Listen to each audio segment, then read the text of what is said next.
walalaa akka dammaa, walalaa akka dammaa adii akka naxalaa, walalaa akka dammaa adii akka naxalaa. Ani suman qabaa kanaafan shaallalaa, ani suman qabaa kanaafan shaallalaa.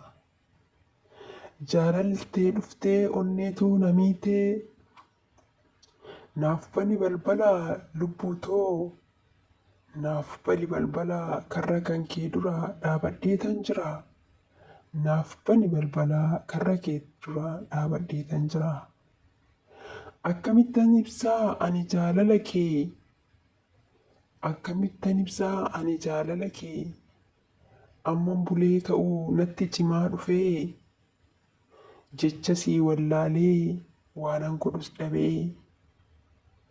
Kun hin xiqqaataa kennaan ani siif kenne, onnee koo keessattis suma galmeeffadhee, waan hunda isaa kan keeti jedhee jechaan murteeffadhee, si malee hin qabu lubbuu too sin jaaladha yeroo hundumayyuu.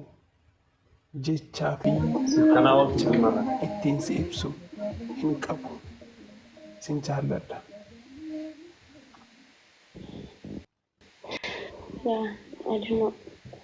Rabbi, waan dubbiidhaan wallaalee. Ani waan na adamu deemtu natti fakkaate sigalee. Kaleessa folkiitti waan sindiiniif. Wanta akka inni sammuu keessa waan takka nan dhufne waan akkana.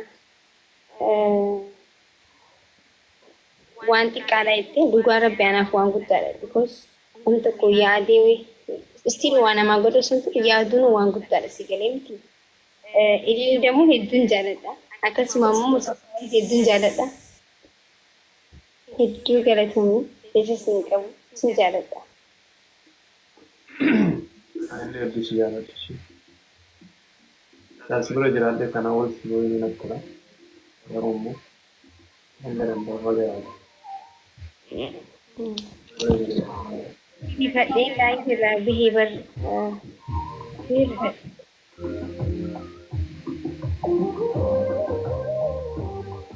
Gisee mara akkanatti gammachuudhaan ijaaruu barbaada ishee.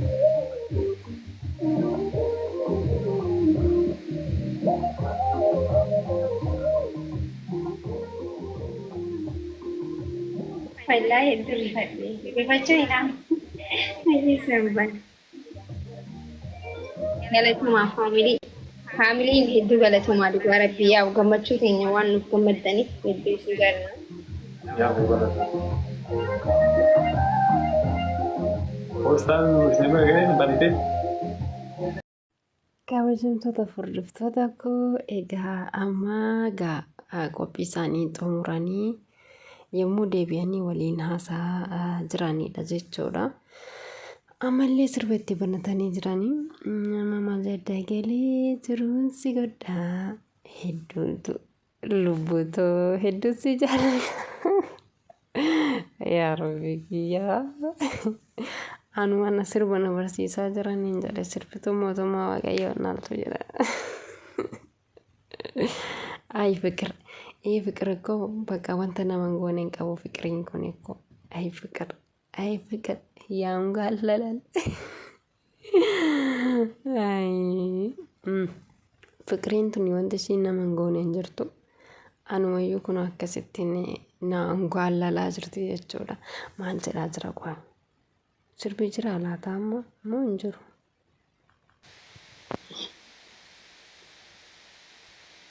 Okay. Walitti baniin deebi'aa sumarratti ta'ishi. Ayyee.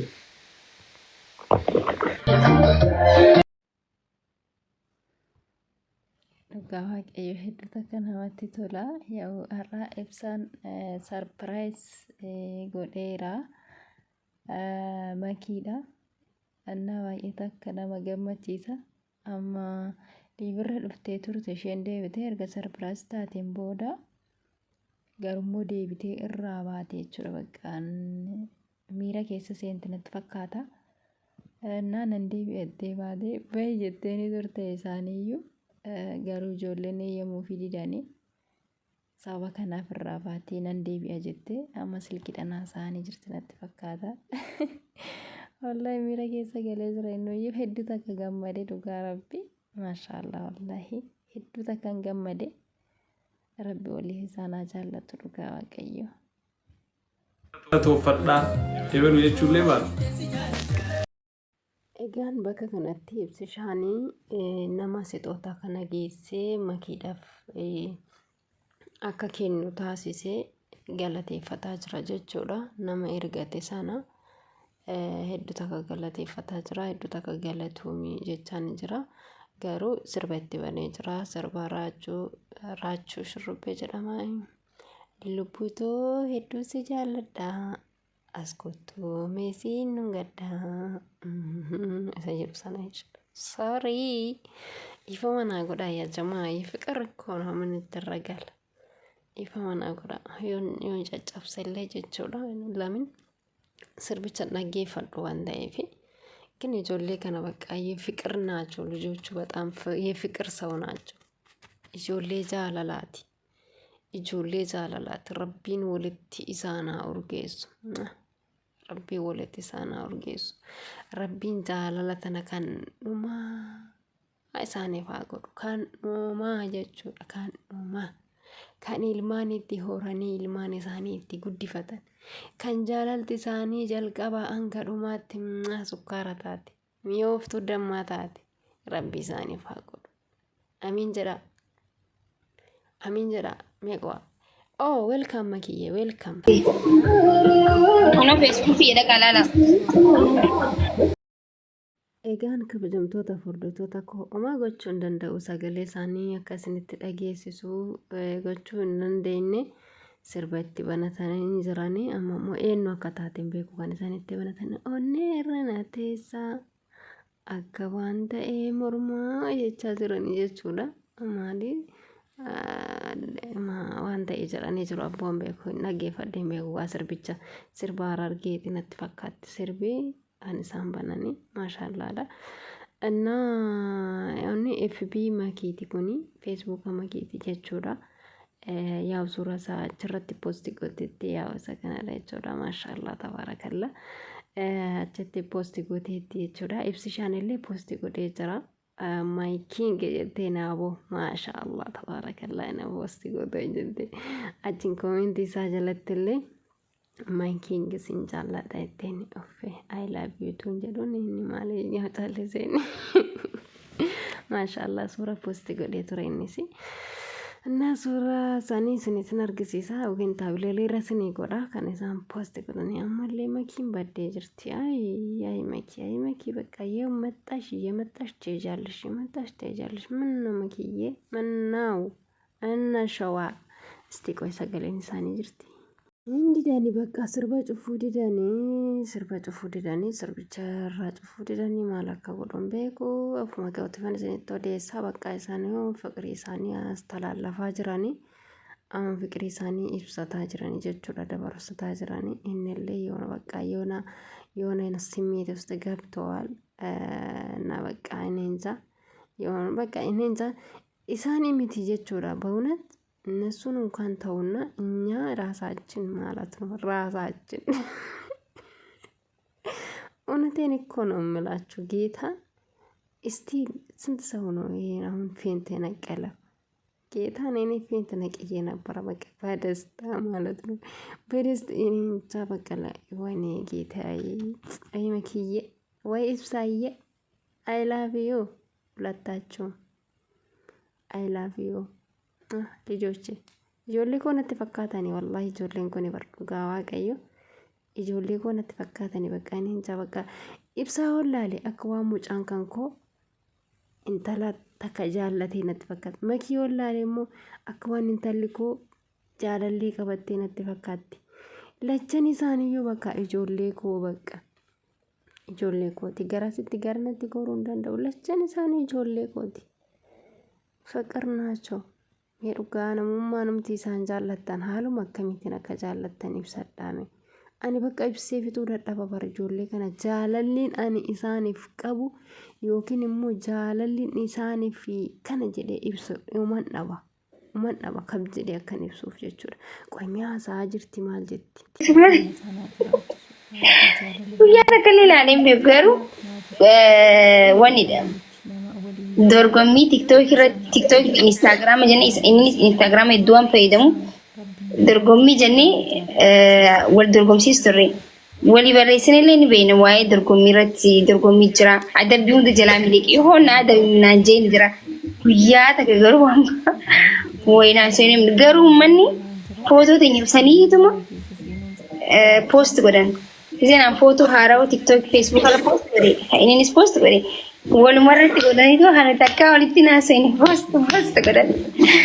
So nu caala uummanni kun hedduu walitti nu jaalata. I don't know dhugaa rabbii hedduu nu jaalatan.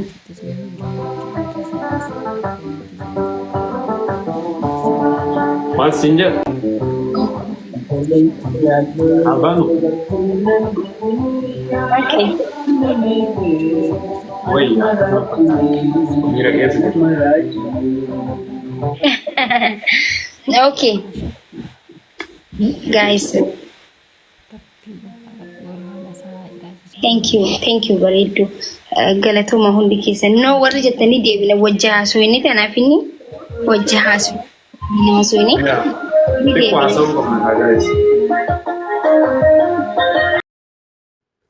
Jechuun dhugaa dubbachuudhaaf jechuudha. Amma makiin iddoo amma dubbatte kanatti jechuudha. Hoggaa afran kana duraadha natti fakkaata. Hoggaa afran kana innaan bara gara mana kanaatti dhufedha.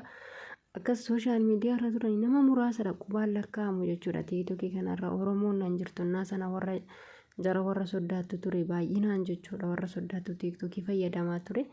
So gisee sanatti akkanuma bakka ijoolleen suuraa isaanii walitti godhanii naasaan geemii wajjin taphatan suuraa isaanii walitti godhanii raawwatanii intini godhuu turanii jechuudha. Poostii godhuu turanii. Haa ta'u malee kan isaan gisee sanatti wanta akkanaa keessa yaada akkanaayyuu hin qabanidha akka isaan jechaa jiranii. So hedduutu akka namatti tola.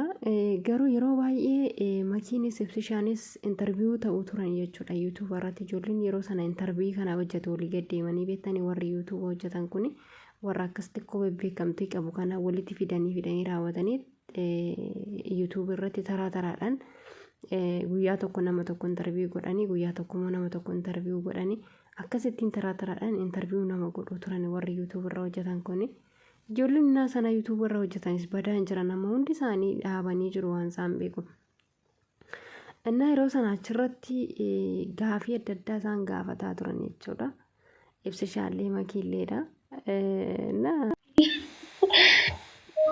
Wallahi.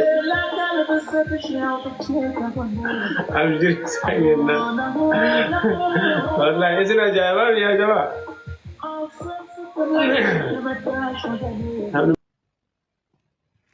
Mardu ya kaba. Naone gidela. Apa beketraw to. Yau manto kari de galo to. Undum tum jega yau sebenarnya ada berani. So, kamu ada lagi ini baik segala Ini hidup seret. Nah, kalau Kami hidup bisa bakanin bahan bofi. guys. Miti pranki maal harka jira YouTube dalagaa hin jirru kun YouTube miti irraan kafalamu sila YouTube irratti post goone yaa achirraa illee maallaqa argachuu dandeenya garuu kuni indaam isintu yoo waraabame isintu raawwanni jaa'u yoo waraabdanii maybe waraabdanii post gootan malee nuti maal gooname asirra live dabar nakasi dhugaa rabbi ana hedduu galatooma hedduun isin jaaladha maal akkan jiru hin beeku